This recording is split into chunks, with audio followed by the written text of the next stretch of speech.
If you're a business owner looking for the wisdom of the elders, well, I've got some of my best bits in this video from my journey of learning from my dad. Listen up as we get started.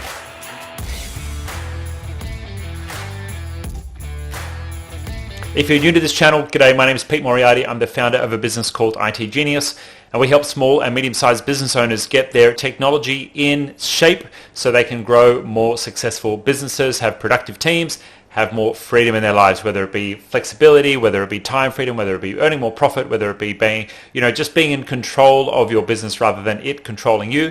That's what we're all about here. And so check out our channel. Heaps of videos on how we help business owners to get productive.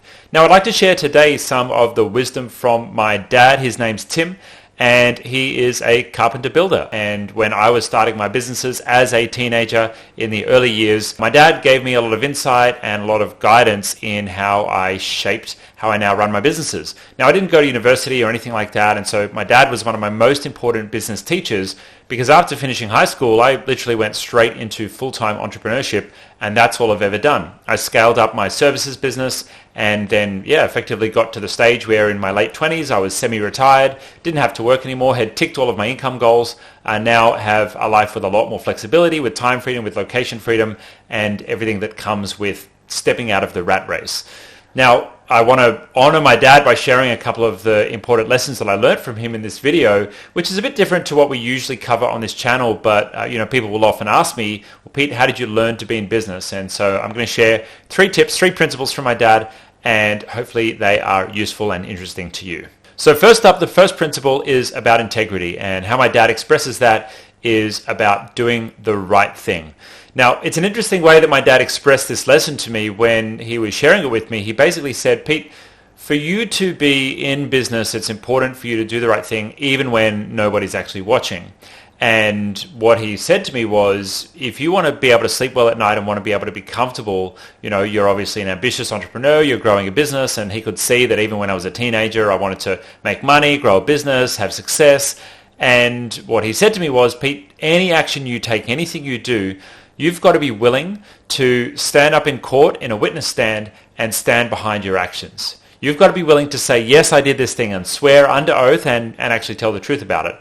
And so in the many opportunities where I've had, let's say, nobody watching in the business, or I've had an opportunity to do the right thing by someone or to lessen the right thing by someone to benefit myself, I always reflect on this. Would I be happy to stand up in the court, not just in a courtroom for, to answer to the law, but in the court of public opinion as well? Would I be happy to actually stand up and have this action exposed? And for me, something that's important to me is, making sure that I'm loved and respected by my peers, that I'm respected by my community. And so that's something that's been a really strong guide for me.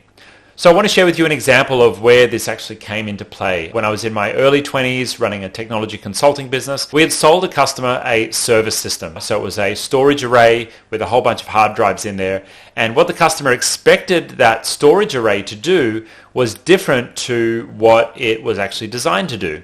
And so we had this challenge with the customer where they were saying, hey, we don't really want this piece of hardware anymore. Now, that was all fine. Customers can ask for refunds, but the only problem was for us as a business, we had already purchased this from a supplier as a special order.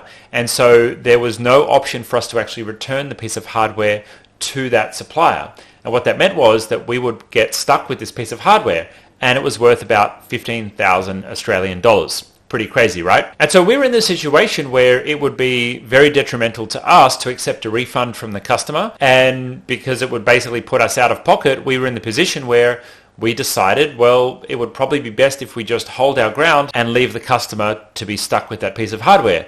The only problem was that really the right thing by that customer? Now, what ended up happening was, thankfully, the customer actually suggested an alternative solution that might work for us to both work together on it. And we actually paid for the alternative solution out of our pocket. So as a way of repairing the goodwill with the customer and doing the right thing by them, obviously we were looking for ways that we could try and find something else to do with the server to be able to resolve the situation with the customer. But in that case, we actually got lucky that the customer actually suggested something that would work for both of us, and we ended up paying out of our pocket to make it good. Now, Where that was comfortable for us and where that felt good for us was we got to a solution in the end that didn't mean that anyone was grossly out of pocket. Yeah, we had to meet in the middle a little bit. They were a little bit frustrated they didn't get exactly what they wanted. We were a bit frustrated that we paid more than we wanted to as well. But in the end, solution worked out great. Principle number 2, do it right the first time. And my dad literally has this written on the back of his truck. Now, when my dad's building a house or a retaining wall or, taking care of an extension or something for one of his customers, well, he tends to work a little slowly, and he is happy to admit this.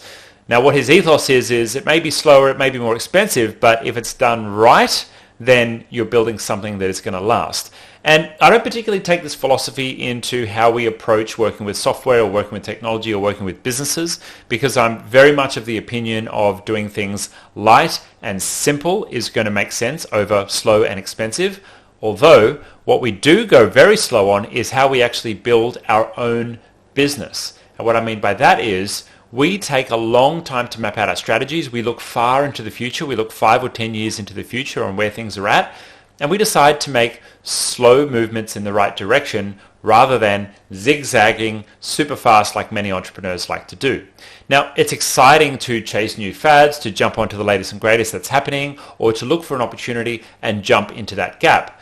Yet, for many entrepreneurs, they'll find themselves continuing to jump between different stages of business, between different industries, between different products, and for me personally, doesn't really vibe with me. I'd prefer to build something that's going to be repeatable, build something that's going to have value over a long period of time, and particularly considering we're in the business of recurring revenue, that's something that when I build it once, I can harvest that multiple times. And so for me, it's all about, yes, doing it right the first time, but also making sure that we're building the right kind of momentum that's going to last as well. The third principle that I'd like to share with you is about playing the long game.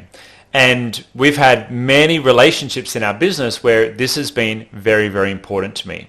Now, my dad always told me to never burn bridges, never do wrong by anyone, because even though there's hundreds and thousands and millions of people in the country, well, you never know what might happen or who may reappear at your life in some point in the future. And so it's always been important to me to foster long-term relationships. And no matter if I hold some kind of judgment or have some kind of incident or dispute with anyone in particular, to not hold grudges or hold on to destroying that relationship with that person. Now, what that has afforded me and what I've been very lucky to receive from that ethos is many relationships, both in business and personally, that have lasted for more than decades and have been very fruitful to me in doing business together. Now, what I can say is that from one of my clients who I was doing business with as a teenager, doing tech consulting in my local suburb, I nurtured a relationship and worked with him over many years. And when it came time for us to raise capital, one of those people who I met when I was 17 years old actually helped be a part of the investment and capital raise of our business.